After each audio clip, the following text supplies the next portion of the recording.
నమస్తే, welcome to JD news channel. Jubilee hills ఎన్నికల మీదనే ప్రతి ఒక్కరి కన్ను పడింది. తెలంగాణలో నవంబర్ 11వ తేదీన ప్రజలందరూ జూబ్లీ హిల్స్లో ఉన్న ప్రజలందరూ ఓటు వేయడానికి రెడీగా ఉన్నారు.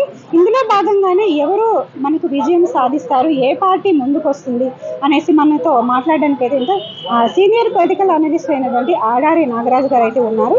తనతో అయితే కొన్ని విషయాలు అడిగి తెలుసుకునే ప్రయత్నం అయితే చేద్దాము. సార్ నమస్తే. సార్ నమస్తే మేడం. రోజు రోజుకి గ్రాఫ్ అనేది చేంజ్ అవుతుంది. ఒకసారి అయితే కాంగ్రెస్ పార్టీ ముందంజలో ఉంటుంది, ఇంకొకసారి బీఆర్ఎస్ పార్టీ. సో ఇప్పుడు బీజేపీ లంకల దీపక్ గారు అనౌన్స్ చేశారు కదా, సో ఆయన కూడా లీడ్లో ఉన్నట్టు కొంతమంది అంటున్నారు. దీని గురించి మీరేమంటారు? అంటే వాస్తవమే, ప్రతి 2 రోజులకు ఒకసారి ఎలక్షన్ గ్రాఫ్ అనేది మారుతుంటది.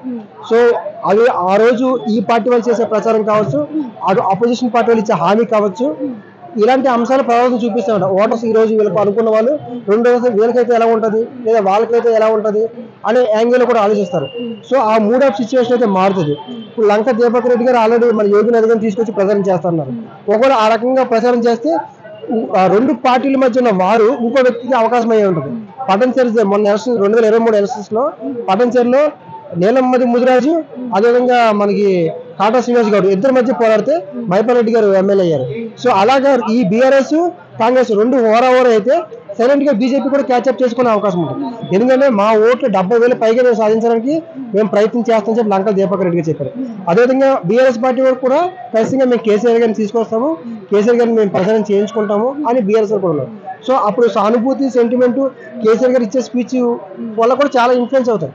కేసీఆర్ గారి స్పీచ్ యూట్యూబ్ లోనే చాలా పెద్ద ఫేమస్.